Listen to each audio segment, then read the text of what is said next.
Huwag ka nang matakot, Charming. Nakausap na ng Daddy Henry mong mama, kaya makakatulog ka na ng mahimbing.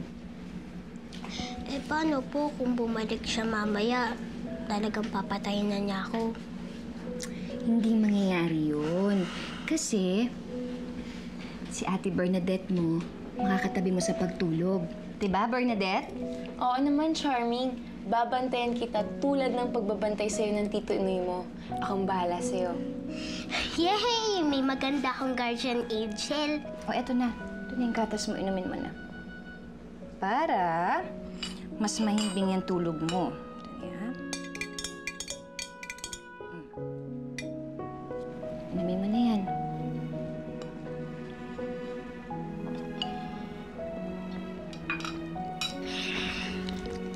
Good night, Mami Mabel. Good night, Charming. Ano? Ay, sige, inumin mo na muna yan. Sige po.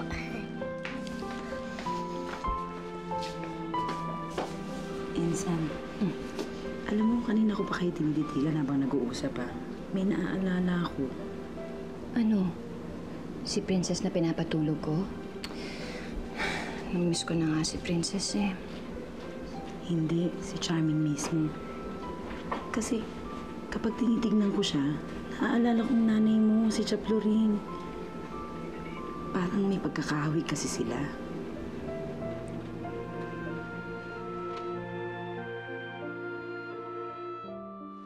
Hello, Preston.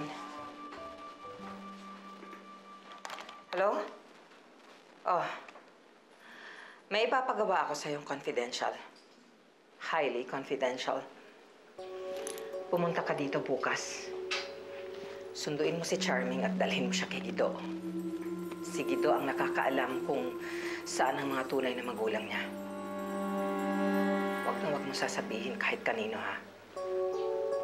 Lalo na sa Sir Enrico mo. Okay. First thing in the morning.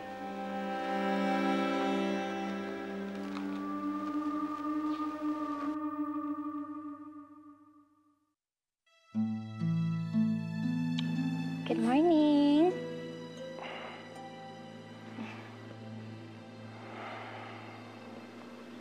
Oh, bakit para yata hindi naman maganda ang gising mo?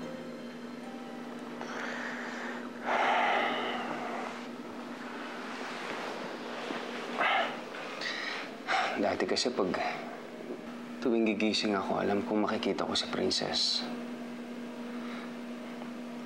Sasabay siya sa akin sa breakfast. Then she'll ask me kung ano pa salubong ko sa kanya after work. I miss Princess. I miss her a lot. Ganun din naman ako, Henry, eh. Miss na miss ko na rin si Princess. Pero wala na tayong magagawa. Kailangan na natin tanggapin ang katotohanan. Pero hindi pa naman huli ang lahat, eh. Pwede pa tayo maging masaya.